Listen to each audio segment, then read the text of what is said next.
Bapak Ibu saudara-saudara yang dikasihi Tuhan, selamat pagi. Senantiasa kasih Tuhan menyertai kita. Mari sebelum kita mendengarkan firman Tuhan, kita bersatu dalam doa. Kami mengucap syukur ya Tuhan atas anugerah-Mu bagi kami yang memberikan kehidupan perpanjangan waktu untuk melanjutkan kehidupan dan pelayanan kami. Firman-Mu itulah dasar kami, itulah kekuatan kami ketika kami melakukan aktivitas kami hari ini dan seterusnya. Bersabdalah bagi kami di dalam nama Yesus Kristus Tuhan. Amin. Firman Tuhan di pagi hari ini dari kitab Yakobus pasal 1 ayat yang ke-27, demikian firman Tuhan. Ibadah yang murni dan yang tidak bercacat di hadapan Allah Bapa kita ialah mengunjungi yatim piatu dan janda-janda dalam kesusahan mereka dan menjaga supaya dirinya sendiri tidak dicemarkan oleh dunia. Ibadah yang murni dan yang tidak bercacat. Apakah itu? Ada 3 hal diungkapkan dalam teks ini, yaitu mengunjungi yatim piatu, janda-janda dalam kesusahan, dan menjaga diri sendiri supaya tidak dicemarkan oleh dunia. Ada ungkapan yang mengatakan bahwa ibadah yang hidup bukan ketika engkau bernyanyi, berdoa, memuji Tuhan, mendengarkan firman Tuhan di gereja. Namun apa yang engkau lakukan setelah engkau keluar dari gereja. Ungkapan ini bukan berarti mengajak kita untuk berhenti bernyanyi, tidak lagi berdoa, tidak lagi datang ke gereja mendengarkan firman Tuhan, namun mengajak kita untuk lebih mengaplikasikan ritual ibadah kita dalam kehidupan sehari-hari. Bapak Ibu saudara-saudara yang dikasihi Tuhan, ungkapan ini juga sekaligus sebagai kritikan bagi gereja, bagi kita pribadi lepas pribadi. Karena betapa banyak orang-orang yang percaya, atau lebih tepat dikatakan orang-orang yang mengaku percaya, tapi sikap hidupnya tidak sesuai dengan apa yang dia dengar, apa yang dia pelajari. Di gereja mukanya seperti muka Mother Teresa, sedangkan di luar gereja mukanya muka mak lampir. Wah, kalau di gereja ada aura surgawi, penuh kasih, tenang, dan sebagainya. Seolah-olah bahwa benar-benar dia begitu dekat dengan Tuhan. Namun berbeda ketika keluar dari gereja, berbalik banding 100%, 180% dari apa yang ada dalam gereja. Mukanya yang penuh dengan kasih tadi, ada aura surgawi, berubah menjadi muka mak lampir, menakutkan.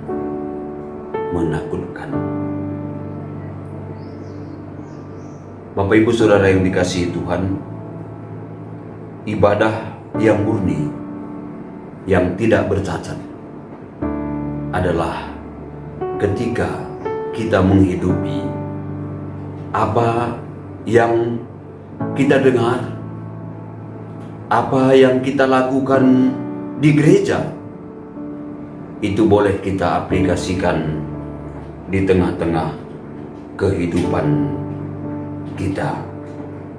Jadi tidak hanya sekedar panggung sandiwara yang kita tunjukkan dalam ibadah kita, tapi itu adalah benar-benar menghidupinya. Teks ini juga mengajak kita untuk melakukan sesuatu keluar sebagai tanda iman kita, yaitu mengunjungi yatim piatu dan janda yang dalam kesusahan. Mereka yang sangat membutuhkan uluran cinta kasih kita, baik melalui materi maupun dukungan, pendampingan, dan doa-doa kita. Dan tidak hanya aplikasi keluar, tetapi juga menyangkut ke dalam diri kita, yaitu supaya kita menjaga diri kita tidak dicemarkan oleh dunia ini. Berbagai hal yang datangnya dari dunia yang ingin menggiring kita supaya kita tidak hidup dalam kebenaran firman Tuhan. Dalam 1 Yohanes 2 ayat yang ke-16, di sana dicatatkan bahwa sebab semua yang ada di dalam dunia, yaitu keinginan daging dan keinginan mata serta keangkuhan hidup, bukanlah berasal dari Bapa, melainkan dari dunia. Di sini juga diingatkan kita tentang 3 hal yang datangnya dari dunia, yaitu keinginan mata, keinginan daging, dan keangkuhan hidup. Hal ini yang bisa mengakibatkan kita menjadi orang-orang yang bercacat,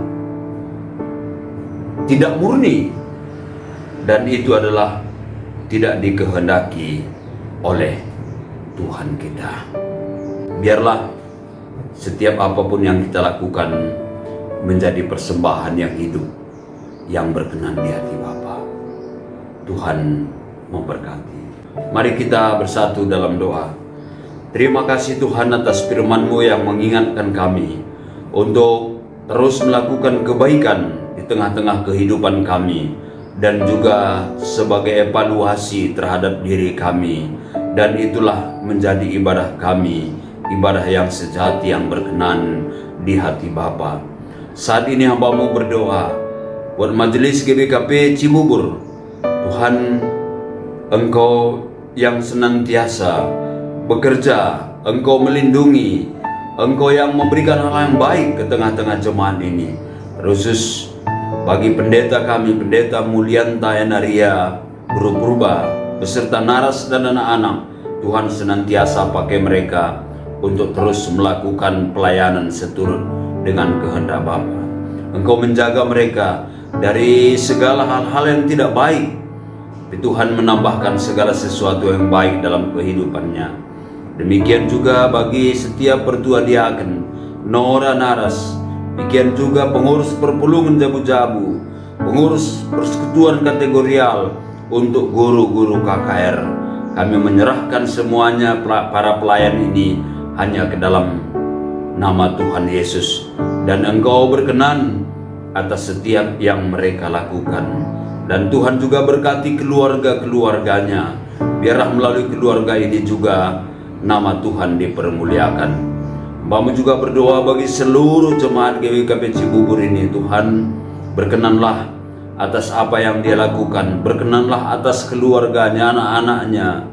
Tuhan, biarlah melalui keluarganya masing-masing Engkau memperlihatkan betapa Engkau mengasihi mereka, dan berkat Tuhan semakin melimpah menjaga jemaat-jemaat Tuhan di GBKP Cibubur senantiasa jauh dari berbagai tantangan, dari berbagai hal-hal yang tidak diinginkan, tapi damai sejahtera yang datangnya dari surga, itulah yang senantiasa menemani jemaat GBKP Cibubur. Tuhan berkati pemerintahan kami, terus dalam memvaksin seluruh rakyat Indonesia. Ya Tuhan, biarlah semuanya boleh berjalan dengan baik, sehingga kami akan terjaga dari virus COVID-19. Inilah doa kami, inilah ungkapan syukur kami. Kami datang di dalam nama Yesus Kristus Tuhan. Amin. Tuhan memberkati kita hari ini dan seterusnya. Salam sehat, damai di hati, Tuhan memberkati. Amin.